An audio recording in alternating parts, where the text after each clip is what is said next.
E aí pessoal, tudo bem?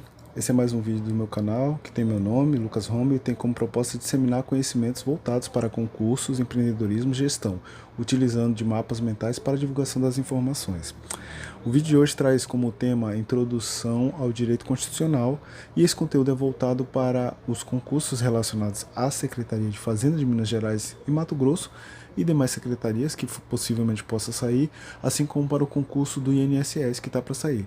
Lembrando que aqui eu procuro apresentar conteúdo de forma objetiva e simultaneamente apresentar os mapas mentais que serão disponibilizados para download.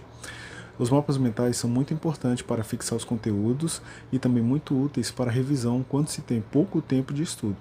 Por isso, pessoal, eu já peço inicialmente que vocês compartilhem esse canal para os amigos ou familiares que estejam estudando para concursos e precisem de mapas mentais para contribuir nos estudos e revisões. Eu peço também que se inscrevam no canal, cliquem no sininho para receber a notificação de novos vídeos e comentem, apresentem sugestões para a melhoria do canal. O feedback de vocês é muito importante. Então vamos para o conteúdo. Então, pessoal, podemos conceituar o Estado como uma reunião de povo em um território determinado, dotado de um governo soberano. Desse conceito extraem-se boa parte dos elementos que compõem o Estado: povo, território, governo e soberania. Incluo como elemento também a finalidade. Vamos ver cada um deles. Povo é o conjunto de nacionais, no nosso caso é o conjunto de brasileiros, natos e naturalizados.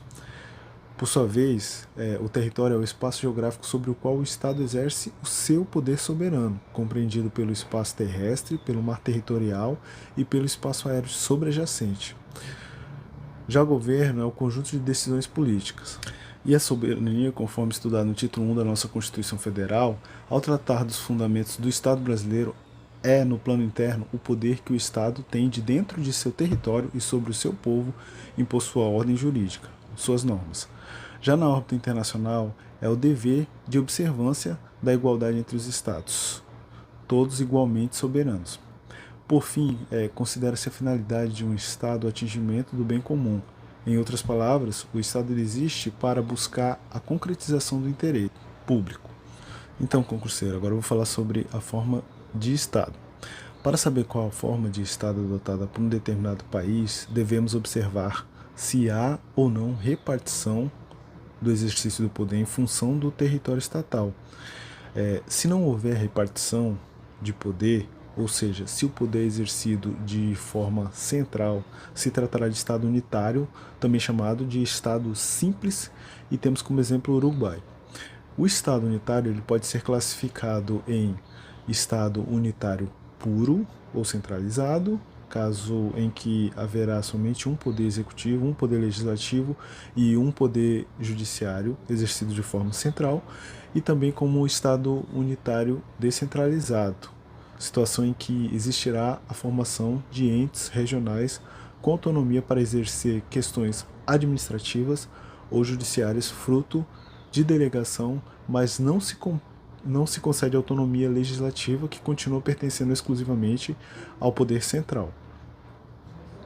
Já, se houver repartição de poderes por entes regionais dotados de autonomia política, o Estado será federal, também chamado de federado, complexo ou composto. É importante lembrar que o Brasil é uma federação de terceiro grau, por segregação, cooperativa e assimétrica, conforme já foi apresentado nos princípios fundamentais. Então, o Brasil ele possui um federalismo de terceiro grau porque é formado por 3 níveis: um nível nacional, exercido pela União, um nível regional, exercido pelos Estados-membros, e um nível local, exercido, no caso, pelos municípios. Agora vamos falar um pouco sobre federação. A Federação Brasileira é formada por segregação, porque éramos um Estado unitário, à luz da Constituição Federal de 1824, e houve uma descentralização política do poder a partir da Constituição Federal de 1891, o que deu origem ao surgimento de outros entes regionais, autônomos, que passaram a exercer parcela do poder estatal, conforme pode ser verificado na doutrina. Trata-se de movimento centrífugo, para fora, de formação estatal e distribuição do poder. Para diferenciar, ocorre uma federação por agregação quando estados soberanos se unem para formar um novo estado, como aconteceu, por exemplo, na formação dos Estados Unidos da América. Na formação de uma federação por agregação, há um movimento centrípeto para dentro, ou seja, centrípeto para dentro, de formação estatal. Somos ainda uma federação cooperativa na medida em que não há uma rígida divisão de competências entre o ente de maior grau, a União, e os demais entes federados, subnacionais, os Estados-membros, Distrito Federal e municípios.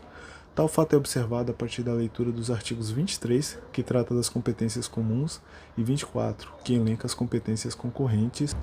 Por outro lado, nos estados que adotam um modelo de federalismo dual, é verificada uma rígida separação de competência entre o ente de maior grau e os demais entes descentralizados, como é o caso dos Estados Unidos.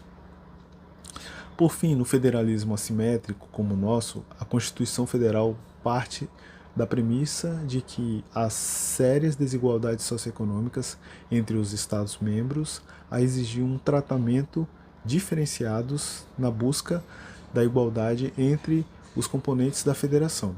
É o modelo adotado pelo Estado brasileiro, conforme se percebe da leitura do artigo 3º, inciso 3 da Constituição, que diz o seguinte: constituem objetivos fundamentais da República Federativa do Brasil erradicar a pobreza e a marginalização e reduzi-las às desigualdades sociais e regionais. Bom, já no federalismo simétrico, há a divisão igualitária das competências e das receitas estatais. Há autores ainda que identificam uma terceira forma de Estado, a confederação. Aqui o que se tem é a reunião de Estados soberanos a partir da assinatura de um tratado internacional, enquanto na federação a ideia é a indisponibilidade do pacto federativo. Na confederação, os estados partes eles podem romper a qualquer momento com um tratado internacional, ou seja, a regra é a dissolubilidade da confederação. É relevante também entender a forma de governo. A forma de governo refere-se à maneira pela qual se dá a instituição do poder na sociedade e como se dá a relação entre governantes e governados. As formas de governo são república ou monarquia. A república ela possui as seguintes características: eletividade, ou seja, os representantes eles são eleitos de forma direta e, excepcionalmente, de forma indireta. O cumprimento de mandato, ou seja, significa a temporariedade de permanência no governo, ou seja, há necessidade de alternância do poder.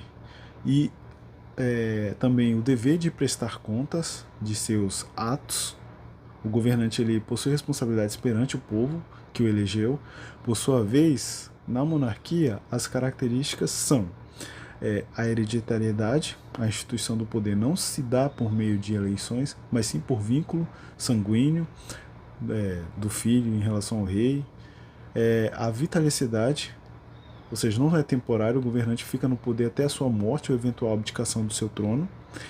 A não prestação de contas, ou seja, o monarca ele não presta contas de seus atos, ideia que vem desde a Idade Média, segundo a qual o rei não pode errar. Vejamos um paralelo entre a república e a monarquia que pode ser verificada no mapa apresentado. Por fim, nesse vídeo termino o conteúdo falando a respeito dos sistemas de governo. Os sistemas de governo podem ser o parlamentarista ou o presidencialista, a depender de como se relacionam os poderes executivos e legislativos no exercício das funções governamentais, com independência entre eles ou não.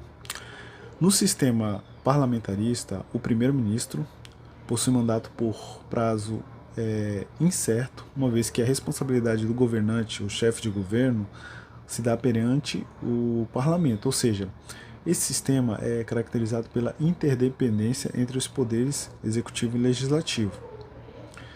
Nesse sistema, o primeiro-ministro exerce apenas a chefia de governo, cabendo ao rei, no caso da monarquia, ou ao presidente, quando a gente leva em consideração a república, exercer a chefia de Estado. Portanto, haverá uma chefia dual.